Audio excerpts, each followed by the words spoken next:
I can share one in my life that was so it was Experience English, scary. It so I had was to Unfortunately, this was when sad. I all this was stuff like a teenager. starting from It was houses something that At the age of 14, my and father I passed had to away. give up my So, Ahí support tiene my dad and my mom. family camper. so definitely Can I do it again? I just felt like really lonely, and during that time, like I didn't know what I was experiencing. I would just know that every day, like after school, I would like go home and cry. And during those 2 years, I thought about suicide. Like I would kind of like question it, what it was like.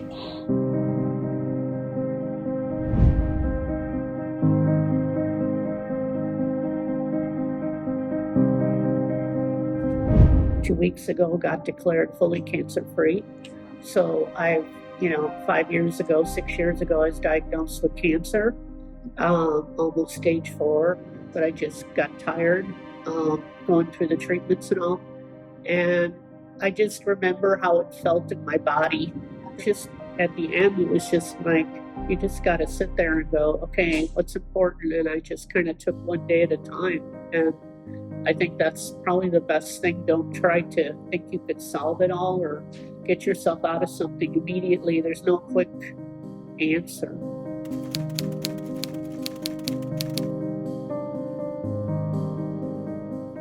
I can share one in my life that was so it was scary. It was sad. It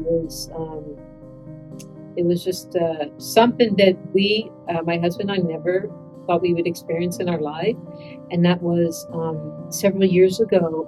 Our youngest son was diagnosed with bone cancer, and it's something that a parent never wants to hear, that their child is sick.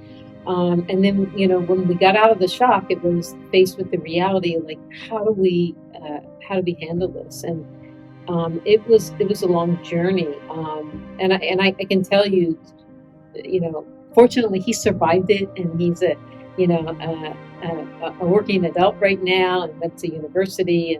But we wouldn't talk about like what was on the other side, and was he going to survive this? It was almost like we were afraid to talk about it. And I think that's where a lot of the stress built up, because I wasn't talking about it. And then I realized that it was important to be able to share. And I think through sharing, I got a restoration of my faith back, and hope that things were going to be okay.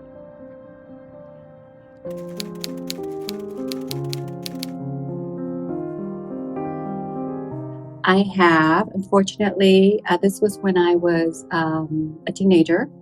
At the age of 14, my father passed away. So it was quite a challenging and traumatic time for me. So definitely I went through a short period of depression. And as a teenager, to go through such a traumatic event definitely was challenging. But over time, I was able to surround myself with family, friends, and really kept myself busy, and eventually got myself out of that situation. But obviously, when you have a death in the family, it'll always stay with you.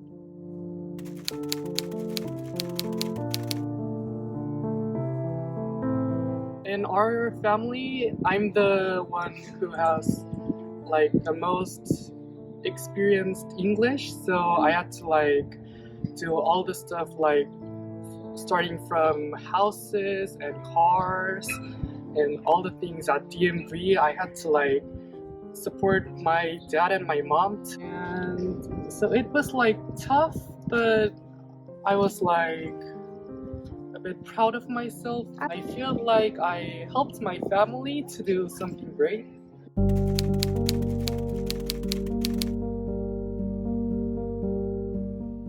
Yeah, I do. When I finished college, I moved out from Arizona to California, and I had a new job, and I moved out here, and I didn't know anyone at all. So coming from college, lots of friends, family, out to a new state. It was tough to start a new job. It was tough not knowing anyone, especially living in a new state that was just, like I said, I didn't know anyone at all. So that was kind of a tough time for me to get through, and a bit of a challenge, especially I think I was about 25 at the time, 24.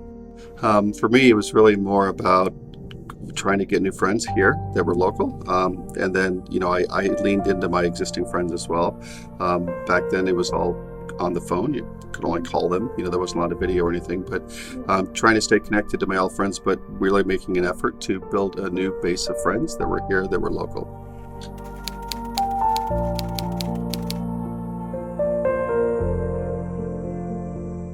Thanks for the question. So a long time ago, when I was probably about 10 years old, my parents moved from Northern California to Southern California. And when I joined the swim team down in Southern California, I wasn't a good swimmer anymore, essentially. And I was still the same swimmer, right? But I just didn't have, I wasn't as good as the other kids. And that was very demotivating to me. And I focused on other sports. So I played basketball and baseball and football. If you're going to move, 6 or 7 hours away by car, you're going to need to figure it out. And the way we did that, or I did that rather, was by making new friends and focusing on those other sports and just having fun. That was kind of the key, and that's what I think the key is today. Just got to make sure you're having fun.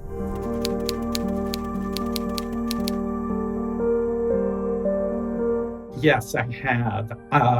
And it has to do with work, but not where I work right now, thank goodness. So in 2013, I moved to Orange County from Los Angeles, where I had lived for 20 years, for a job, which turned out to be incredibly stressful. It was something that I didn't expect. And yes, I found myself getting to a really low point.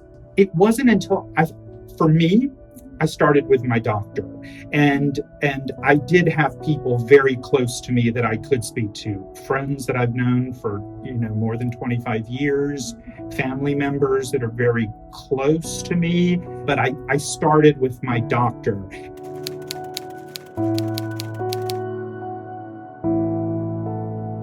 Yes, I've had a couple of times where I've lived a bunch of different places, and I remember when I was younger and I moved away for college, and I didn't realize, because you live your whole life with your family around you, the friends you have around you, and then suddenly you're in a new city, in a new place, and you just kind of feel a little bit lonely, and you don't know a lot of things that you need to that you need to know to even get around, or where something's located or whatever. So you're going through all of this, and you're trying to keep up with I was working part-time. I was also full course load. And there was this moment where I was like, oh my gosh, I'm lonely. And then I was like, wow, this is giving me a little bit of a reminder of what this is like, and I have to, you have to come up with another way to do things. It was like reaching out to friends, reaching out to family. That was the best thing that I found that I had to do.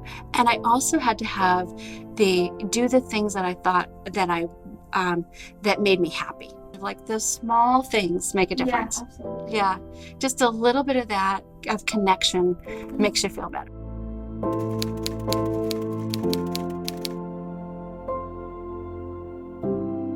There was a period of time that I felt pretty lack of energy and low, and couldn't figure out why.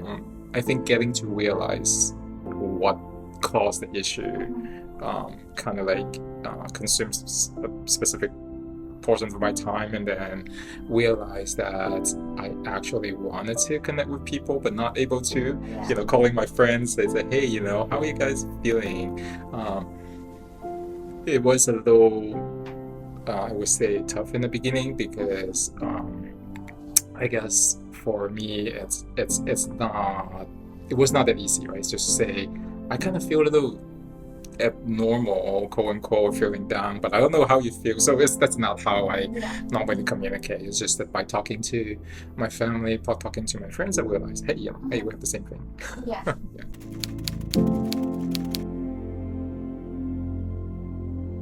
Actually, one that really sticks out was one that was over 10 years ago when my father actually passed away.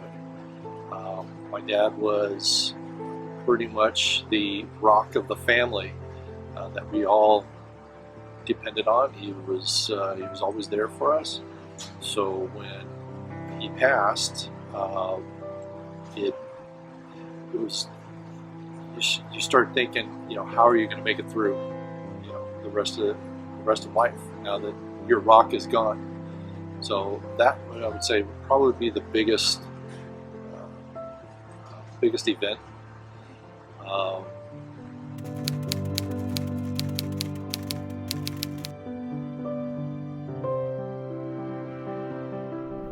Yes, I have an example of a situation. And I'll tell you a little bit of the detail around that.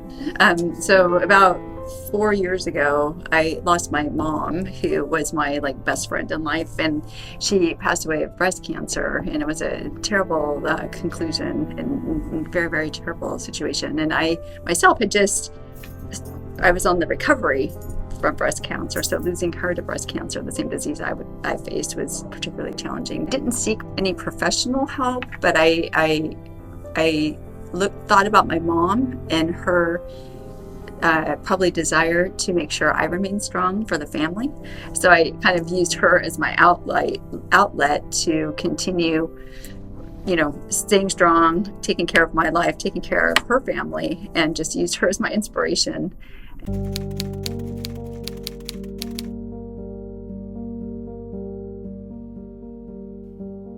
I have experienced this a few times in my life.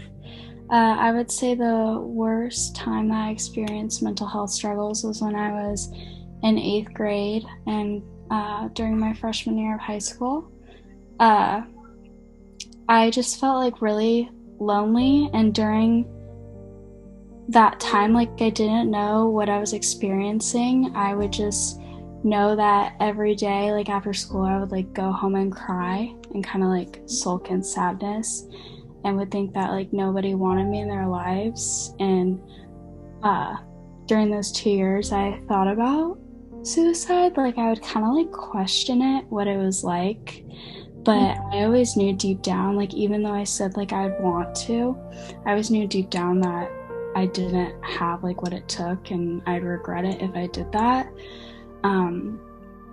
But during those 2 years, were definitely one of the darkest periods of my life. Even though you're so young, you should be having fun, it felt like I didn't really have anyone around me, which is because I didn't really have quality friends around me. And also, when my mom got diagnosed with breast cancer, it was a happy moment to see her breast cancer free after her last radiation treatment. My grandma, who was my best friend, had breast cancer. What helped me most was the people I surrounded myself with. I felt really connected to my friends, and I realized I really rely on social relationships for happiness and support and positivity.